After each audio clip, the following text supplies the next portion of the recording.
What's a dark secret questionable practice in your profession which we regular folks would know nothing about?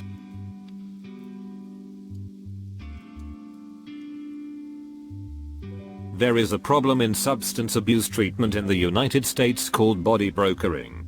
Substance abuse treatment can be very expensive and insurance companies pay a lot of money for a patient to be there. Treatment centers will hire body brokers to find addicts with the best, highest paying insurance and entice them to check into the specific center. The treatment center then gives the broker a commission from the insurance money. This can go as far as body brokers literally putting more drugs into the hands of some addicts before they come in. BC the high level of drugs in your system upon admit, the more and longer the insurance company will pay to the treatment center. Brokers will also hire other addicts in a pyramid scheme type way to check into the treatment center, make friends with the other patients, and upon discharge encourage relapse so they come back to treatment. Pretty much all the high-end handmade in Australia jewelry in Australia is made at a secret factory in Bali. All the clients have to show an established business and sign confidentiality agreements. Sometimes librarians read the new books before registering them in the catalogue for the public. Evil laughter. If it has to be accessed regularly in its setting, it's not secure. Not unless you're in an industry that actually polices it. Yes. People are dumb enough to pick up USB thumb drives they find on the ground. The nicer and newer it is, the more likely it'll get plugged in. Also, if you're looking to verify the security of your vendors, don't announce your visit. The entire industry would collapse if you people just learned how to Google.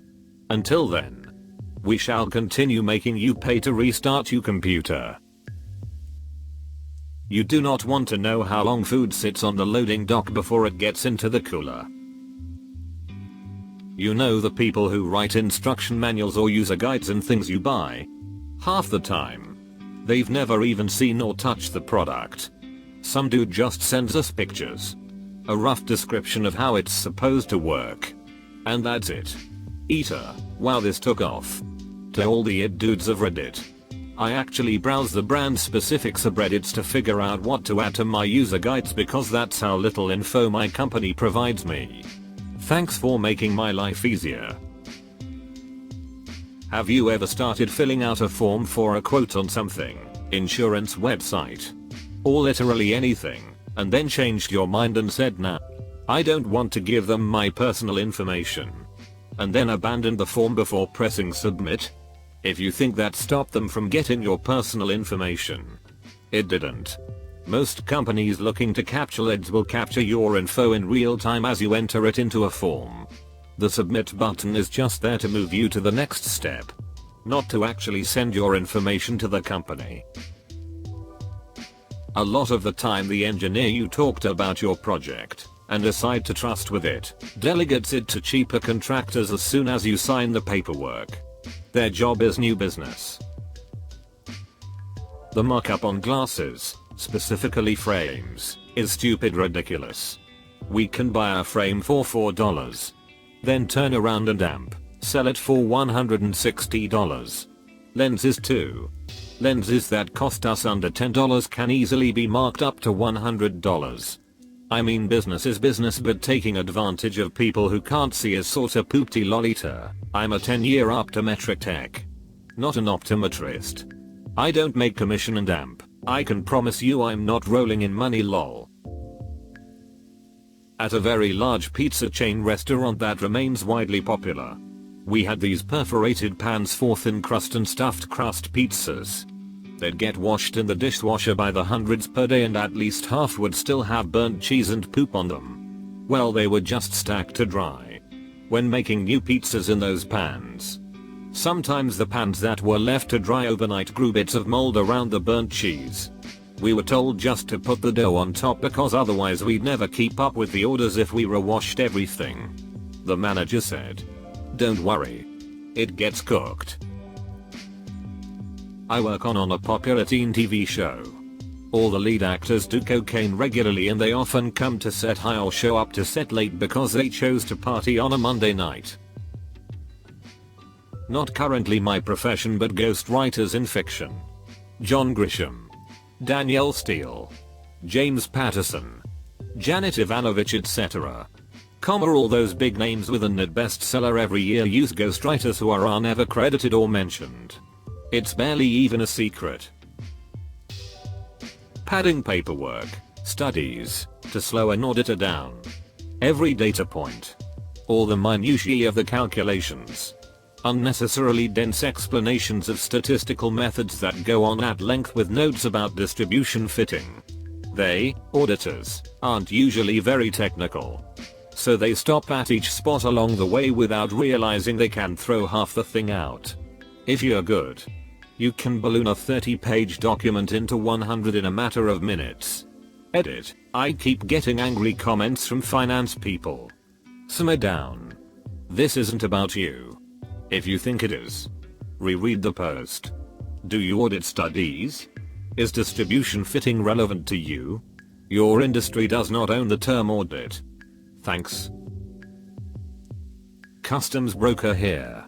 Every day hundreds of thousands of containers and air shipments arrive into United States territory.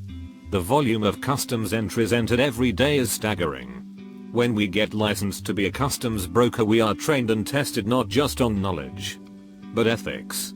We even take a pledge to partner with CBP to uphold the law and cooperate with them should we come across anything suspicious. Why so much emphasis on this? Customs can't actually screen everything coming in. I'm oversimplifying, but CBP basically works on the honor system.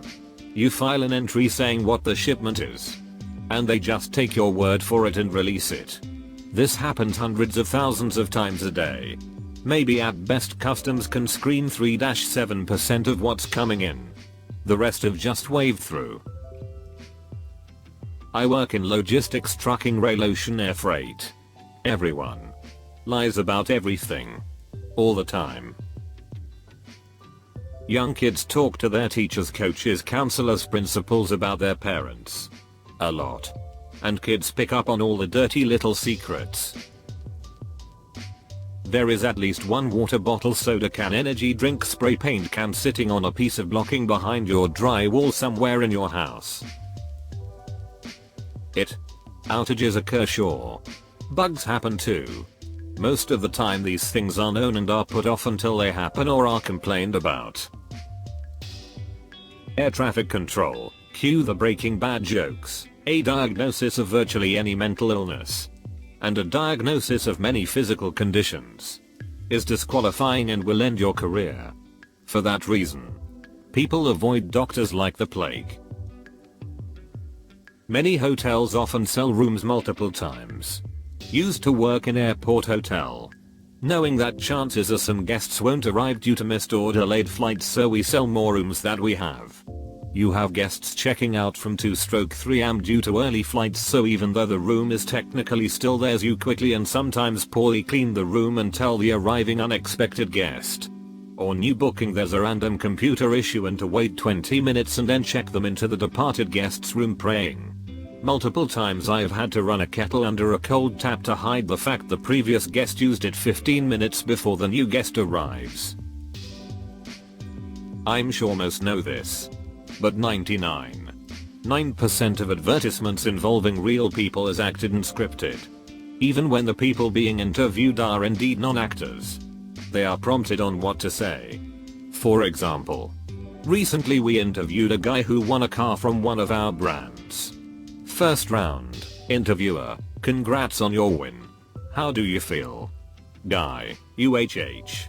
Really great. It's a real surprise, to be honest. Thank you. After several rounds and coaching, interviewer: congrats on your win. How do you feel? Guy: I feel so lucky to have won a brand car. The design and handling is first rate, and I'm most impressed by the fuel consumption. I will definitely keep on holding brand as my top car of choice. Minor league baseball. All minor league sports: the attendances figures are bullpoop. And I don't just mean they announce tickets sold instead of butts in seats. No. They just make it up. Teams purposely inflate attendance figures to attract sponsors. How many people who work with children, teachers, child care workers, etc., don't follow confidentiality guidelines. Gossiping about families with co-workers. Talking about children's home situations. Creeping families' social media, etc. I work at a theme park and we use codes with number 4 situation that could happen in the park to not create panic. We also use codes for some category of people. Like a code 25 means there's a fire. Code 20 is for mentally disabled people. We also use hand signals sometimes for some situations. Many bills are literally written by lobbyists or special interest organizations.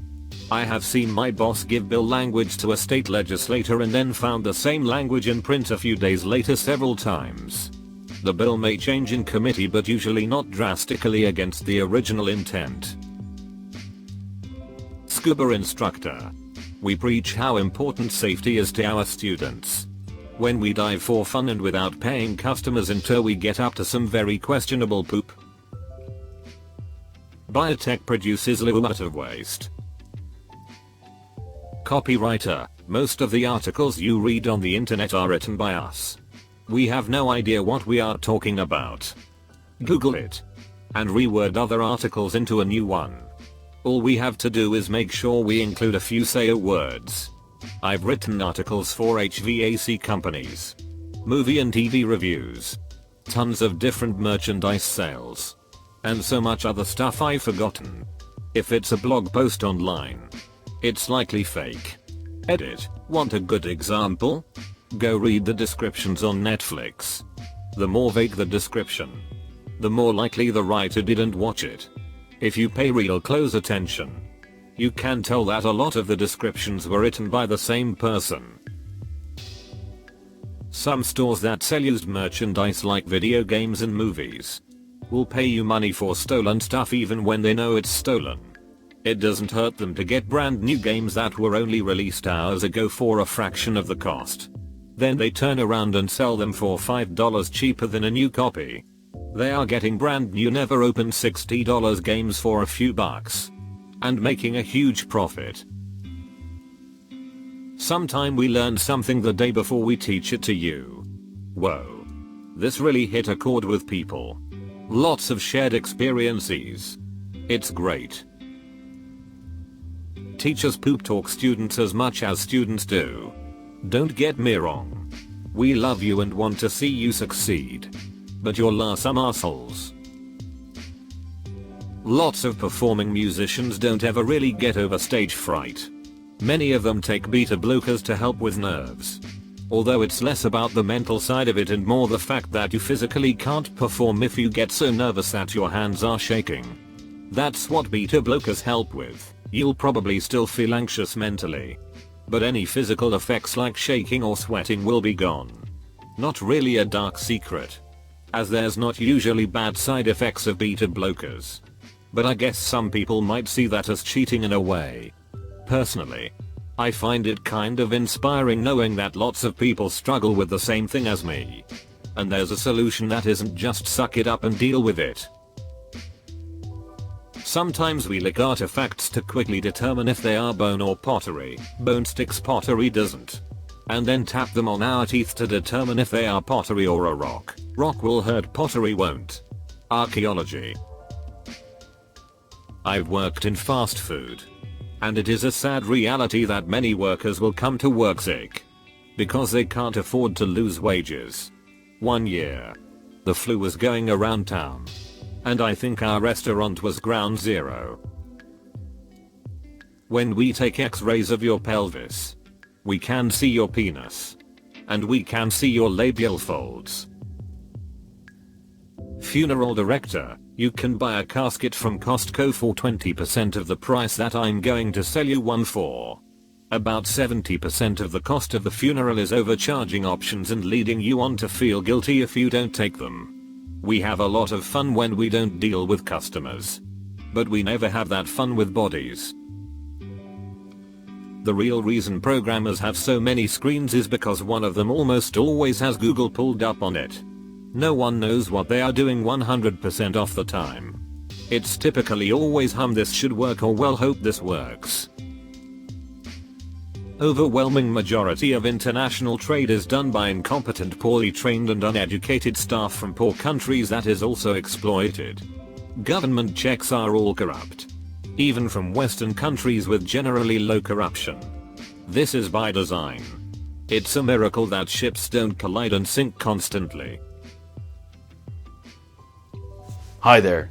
Look, if you enjoyed the video, well, why not go ahead and hit that like and subscribe to Reddit Stories. In fact, if you want to see even more responses to this thread, well then, take a look. There's the link in the description below. And remember, show some love to those authors while you're there. And I look forward to seeing you next time.